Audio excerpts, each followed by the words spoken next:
United States of America, known as Land of the Free, Home of the Brave, has come to symbolize freedom throughout the world. People from all nations and from all walks of life have called the United States home. The United States has welcomed them with open arms.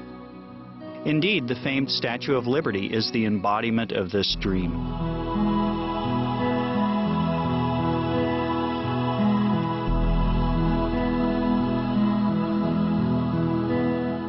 In New York's public education system alone, its student body represents 145 different countries.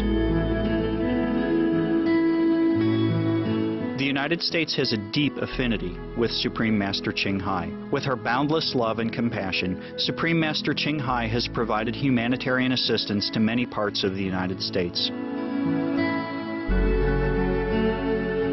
In 1993, she sent relief teams to provide financial and material assistance to the victims of the 6 Midwestern states that were severely affected by heavy rain and flooding.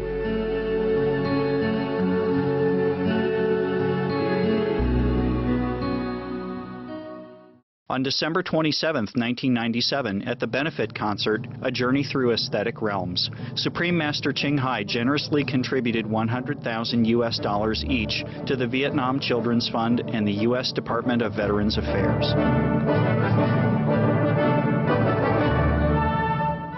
The following year, at another benefit concert, One World of Peace, Through Music, she once more contributed generously, with 2 charity organizations being the recipients of her love.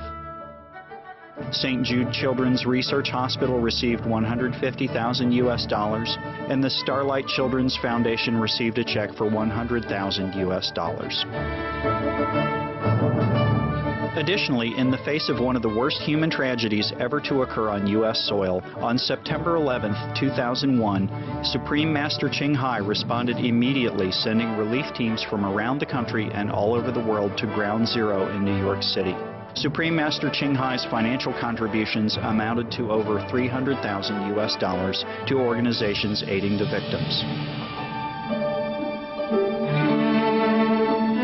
To this day, Supreme Master Ching Hai continues to extend her loving compassion to all parts of the United States, from Virginia, Ohio, Kentucky, and Alabama to California, Florida, Texas, Hawaii, and other states.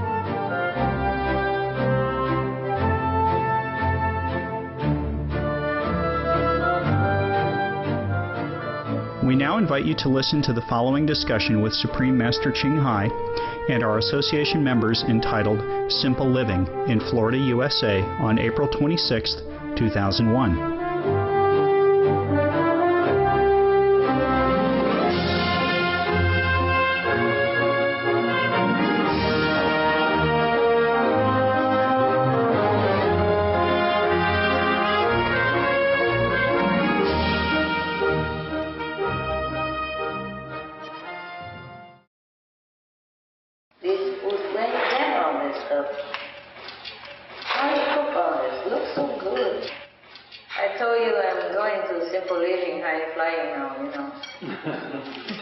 In Vietnam, there was a man. He lived on top of a coconut tree. We call him a coconut Taoist.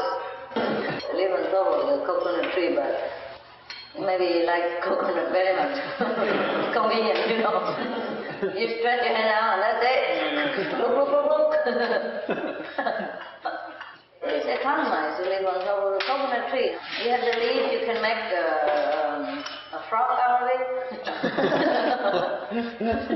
Like a kilt or something. And you can make it into a roof on top of your head. In Vietnam, we use coconut leaves to attach it into a roof. And you can also put it underneath yourself, you know, make a mattress out of it, you know, like a tatami. Sit on it. So you have everything there. And you have coconut to eat and coconut milk to drink. Then you never need electricity, nothing at all. Very convenient. Tree house, you don't need much, you know. You put the umbrella over your head. Well, in the Himalaya, I lived like that at one point. Not always the same. Sometimes I live in a mud house with holes all over the roof and the wall, you know, and scorpion and all that. They crawling all over. And another time, I live in a mud house with a flat roof, and I sleep on the roof instead of downstairs. It's just so suffocating. No window and all that. A small window, of course. But if you open it, you can never close it again, so I am there. And another time, I live in a cave, and one time I went to Kashmir. In Kashmir, they have boats for rent, you know. They have room on boats on the beautiful lakes, but I don't have money for room. So I said, is there any way I could stay on your boat? He said, yeah, you can stay at the end of the boat, or the beginning, the nose of the boat. There's no roof, no room, nothing at all. But you could use the bathroom inside. Oh, that's what we do. So I had my sleeping bag, you know. So at night I just cover the sleeping bag and put the umbrella. I have a small umbrella folded, and I put it on top of my head. That's it. Yeah, pretty cool. I pay like $5 or something to sleep there. And the other room would cost like $20, $30 per day inside the boat. So I became like a boat keeper. Sleep on the nose of the boat. It's not too bad. You know, when you don't have a lot, you are very inventive. So anyway, I can imagine myself living on a tree house. Can you? Yes. A simple living, you know, high flying. You know. Then we could save all the money. Lives are wonderful on the tree. It's very cold on the tree, even in a hot day. It was so cool, huh? It was hotter on the land. I guess also the leaves, absorb the heat, Yeah. And just give out the oxygen. That's a good natural oxygen supply, cheap. In Taiwan, I usually a lot of people. Sometimes I feel overcrowded, so sometimes I go away in the mountains somewhere. In Pingtung, there's a place where you have to cross many river and mountain to go up there. And there's a cave in there, I put my tent inside there. If you really live in nature, you have river water to filter and cook, and then you wash your clothes, and then you bath, and then you go up in your hammock under the tree, and you don't need much. Anyway, no. Yeah, to live in electricity availability and water and all that's also convenient now. Anyway, maybe simple life is not too bad. Like there are some people, Amish people, how do they live? They live with electricity, water, or just self-contained generator? They don't even use electricity. Isn't that wonderful? It's very good, you know. You could do that too. But how do they wheel their furniture outside? Horse and cart. But one by one like that?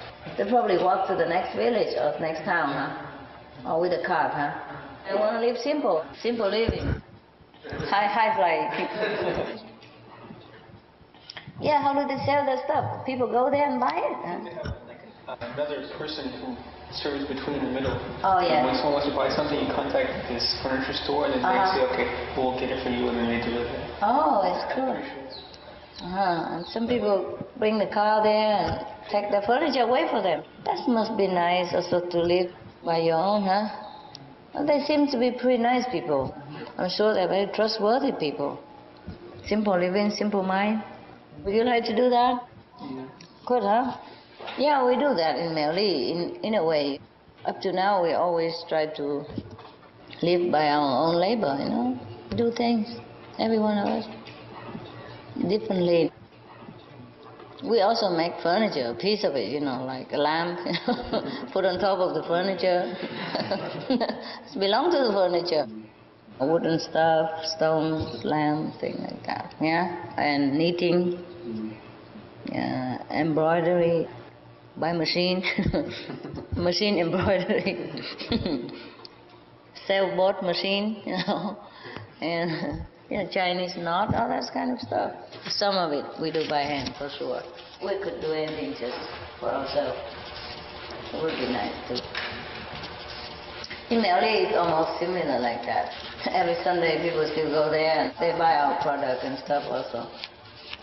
Just that we are more busy, you know, because we're not there just to sell things. So many things to do, and we're not just selling and surviving ourselves only, we also give it to people, charity around the world. That needs organization and time and talent and work, huh? And also we do many other things, lecturing, yeah, initiating and teaching vegetarian, all kinds of things, producing tapes for people who want it. I must also say thanks to those older disciples, older monastic residents who has put all their time and love and effort into this incredible work. They just report to me that we have the 50th version of translation of the Key of Immediate Enlightenment, the sample booklet. 50 language already. Yeah, it's incredible. The elder disciples, you know, the elder residents, the first one, they were the pioneers. They were really diligent and devoted. And because at that time we don't have anything. We don't have enough equipment. We don't have even a house. We don't have home. We don't have land. We don't have anything. And they were working well, trying their best. We just do it naturally, one by one. It just became, you know, developed by itself. But it's amazing. And all of that, and retreat, and international retreat, and run around the world, and charity. They were very beautiful people. Very pure, very saintly. To them, nothing is impossible. Miracle, a lot of things really happen funny. We could call it miracle, but it's just God's blessing, grace. We were a bunch of naive monks who just believe in God and thinking the world should do the same. Yeah, we had no motive to gain fame or power or money, nothing. We even tried to make money by ourselves. So we live on ourselves and just go around. No want of any kind. When I first acquired Merli, somebody just took me there and said, there's a piece of land for sale, very cheap, you know, dirt cheap. I said, oh, really? Okay, let's go there. And when I go there, it's dark because after the lecture, it's already like 10 o'clock. No electricity, no water, no houses, nothing there, no street. So they just took me there in a place of nowhere, all dark and grass growing higher than myself, and they saw me there. That's this. And I also looked, you know, I couldn't see anything. It's so dark. I said, okay, I think it's all right.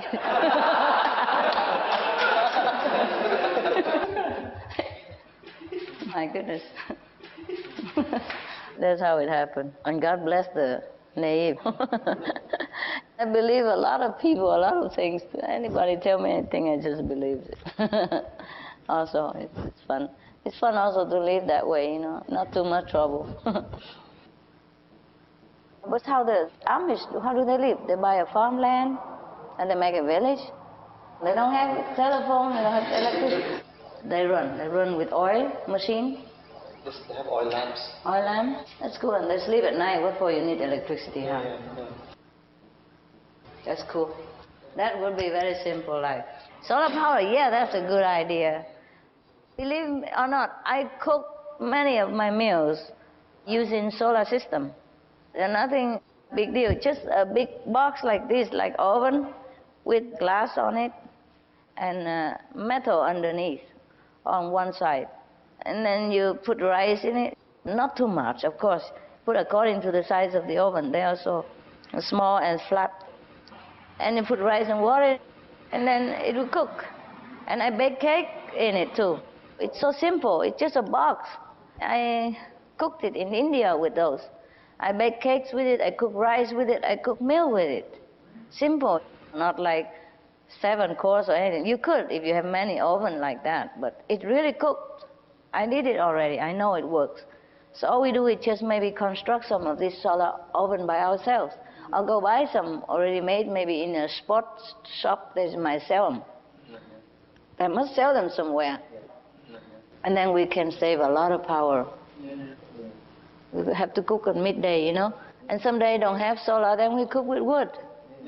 Yeah, and we have campfire at night. And then we climb on the tree. Afterward. Wouldn't it be fun?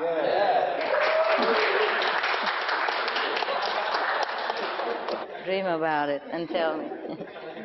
But I'm still thinking, I still like that kind of place. I do, but I like it to be next to water.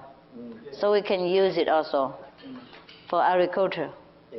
So we don't have to dig so much well. We dig well just to drink. But if we are next to the river, we could use that for every other thing.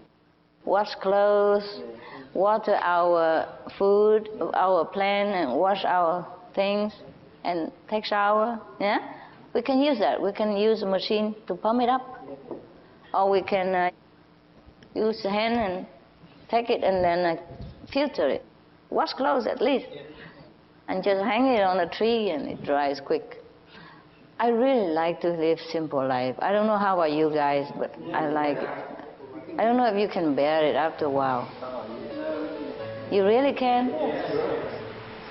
Well, you don't have to. You can always live. I mean, you're always free. I really like that kind of life. We don't really need anything, you know. We don't need it.